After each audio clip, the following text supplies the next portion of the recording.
ቤተልሔም ቅድም አንድ ለጥቅስ የሚበቃ ንግግር ተናግራ ነበር። እኔ ልቤን የነካ ከእምነት ተቋማት ከቤተክርስቲያን ከመስጊድ ከሌሎች የእምነት ተቋማት ቀጥሎ የተባረከው ቦታ ላይ ነው ያላችሁት።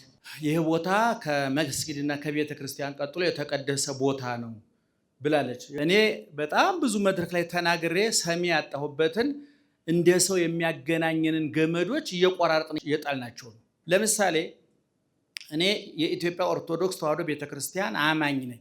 ልጆችን ቤተክርስቲያን ወስጄ በስርዓተ ቤተክርስቲያን እንዳድጉልኝ መብርሃንን እንዲወዱ እግዚአብሔርን እንዲወዱ ማተባቸውን ሃይማኖታቸውን እንዲወዱ እደክማለሁ። ያቅሜን ይሳካል ላይሳካም እግዚአብሔር ነው የሚያውቀው። ሙስሊም ወንድሜም ልጆቹን መስጊድ ወስዶ ቁርአን ያስቀራቸዋል። ሴት ከሆነች ሂጃቧን ስርዓቱ እንዲጠበቅ ያስተምራል።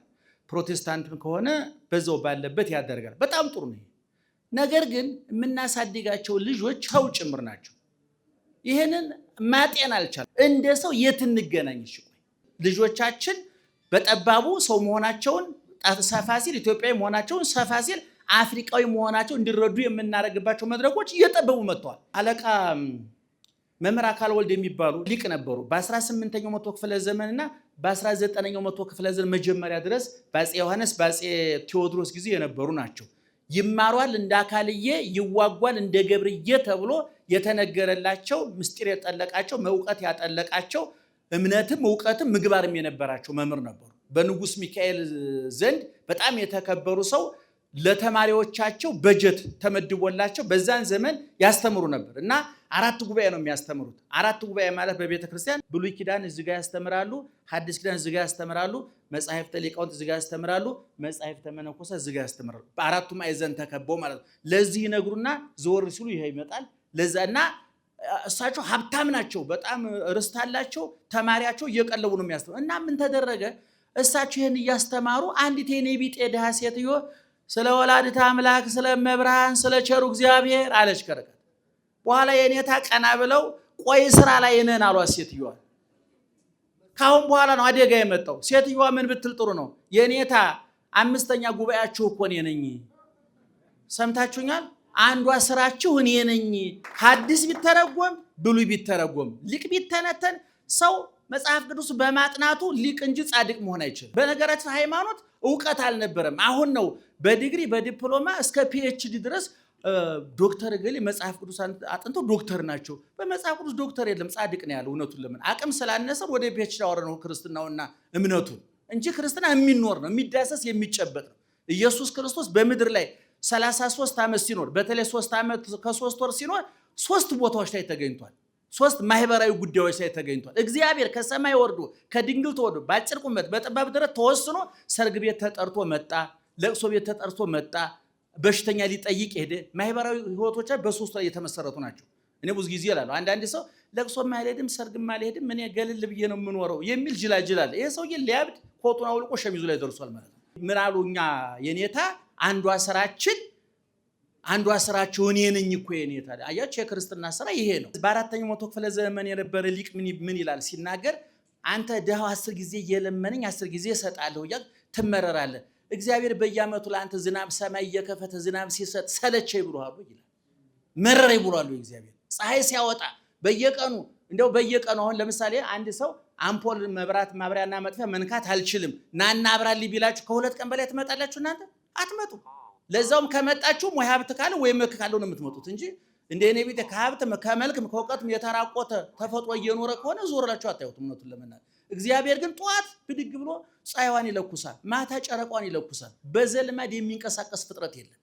ኦፍና ኦኑ እግዚአብሔር እጅ ስለሆነ አሜሪካን ሀገር አውሮፓ ሲሄድ እኔ በክረምት ሙቀት መስጫ አለ፣ በበጋ ማቀዝቀዣ አለ። እኛ ግን እግዚአብሔር ይመስገን ስንፍናችንን አይቶ ድንቁርናችንን አይቶ እግዚአብሔር ይመስገን ኦፍና ኦኑ ከሰማይ ነው። ከዚህ በመቀጠል እርዱ እንተጋገዝ ነው። ይሄ ጽድቅ ነው።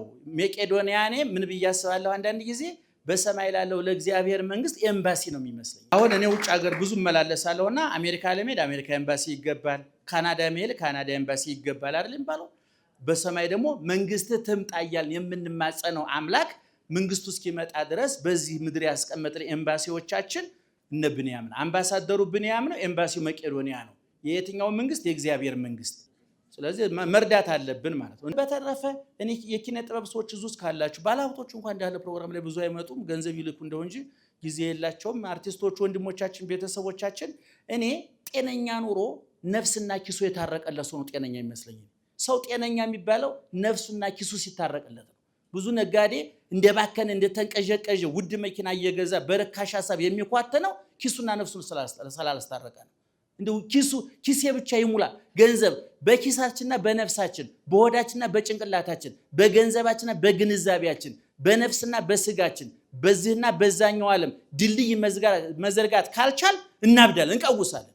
ብዙ ሰው ለስላሳ አንሶላ እንቅልፍ የሚያመጣ እየመሰለው ከአሜሪካ ከአውሮፓ ይዞ ይመጣል። ጭንቅላት ከኮሰኮሰው አንሶላው ጦር ነው፣ ሾሆ ነው፣ ይዋጋል፣ ይፋጃል። ስለዚህ መርዳት ነው መፍትሄው፣ እፎይታ ይሰጣል።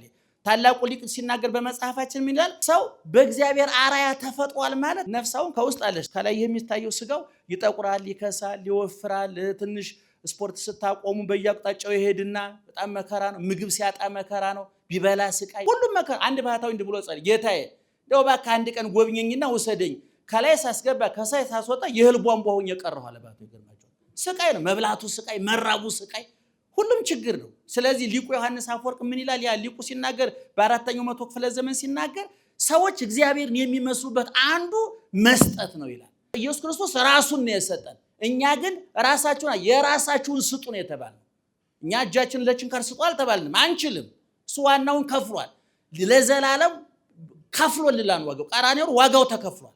ለዛ ለተከፈለ ዋጋ እኛ መክፈል አንችልም። ክርስቶስ ዋናውን ክፍያ ከፍሎ እንደው ዘው ብለህ እንዳትገባ እስኪ እንደው ትንሽ እንጀራ ቁረስና ብላ፣ ውሃ ቀርጣ ቅዳና ጠጣ። ያለ ጽድቅ ለመንግስት በር መክፈቻ ሊሆን አይችልም። በሩን ክርስቶስ ከፍቶታል። በተከፈተው ለመግባት ግን ትንሽ አቅምን ስራ እኔን ምሰለኝ ነው ያለው። ስጋውን ቆርሶ ለሰጠ እግዚአብሔር ዳቦ ቆርሶ ማብላት፣ ደሙን ቀርቶ ላጠጣ እግዚአብሔር ውሃ ቀርቶ ማጠጣት፣ ራቁቱ በተሰቀለ ክርስቶስም የተራቆተ ማልበስ፣ ይሄ የሰውነት መለኪያ ነው፣ የሰብና መመዘኛ ነው። ስለዚህ ብንያም በርታ፣ ጠንክር፣ እግዚአብሔር ካንተ ጋር ይሁን። በጣም በጣም በጣም እድለኛ ነው። እውነቱን ለመና የባከነ ጊዜ የለም። ሌላው እኔ እንደ ሐሳብ የማቀርበው ምንድነው፣ እዚህ ውስጥ ያለን ሰዎች ሌሎችም አሉ፣ የኪነ ጥበብ ሰዎች ወደፊት እናመጣቸዋለን። ሌሎችንም እኔ ሶስት እየሆን ቡድን 10 ቡድን ለምሳሌ በ10 ቡድን 30 ሰው እንደማለት ነው ተመድበን ወረቀት ተዘጋጅቶ ምናልባት ሚዲያ ላይ መውጣት የማይፈልጉ ብዙ ባለሀብቶች ወገኖቻችን አሉ። እነሱ ጋር እየሄድን የምንጠይቅበት አንድ ፎርማት ቢዘጋጅ ራሱ እኔ ከ10 ቡድን ኮሚቴ አንድ ውስጥ መግባት ይችላል። በዚህ ቀን እኔ ይመቸኛል ብለን ፎርም ሞልተን ልክ በዛ ቀን እንደ ስራ እኔ ለምሳሌ የካቲት 2 ከሆነ በዛ ቀን በቃ ስራዬ እዛ ነው ብዬ ሚዲያው ላይ ቁጭ ብዬ እንዲውል እያረፍኩኝ፣ ሌሎቻችሁም እንደዚህ ፎርም እየሞላችሁ ሄዱ። ለመጀመሪያን ቀን ለመፈጸም ያብቃን። በጣም እናመሰግናለን። እግዚአብሔር ይስጥልን። ጊዜያችሁን ሰውታችሁ የመጣችሁ ወገኖቻችን ጊዜያችሁን ለፈጣሪያችሁ ነው የሰጣችሁትና የሌላውን ህይወታችሁ ኑሯችሁ እንዲባረክላችሁ ስለሆነ ኑሯችሁ ይባረክ፣ ህይወታችሁ ይባረክ። እግዚአብሔር ይስጥልኝ።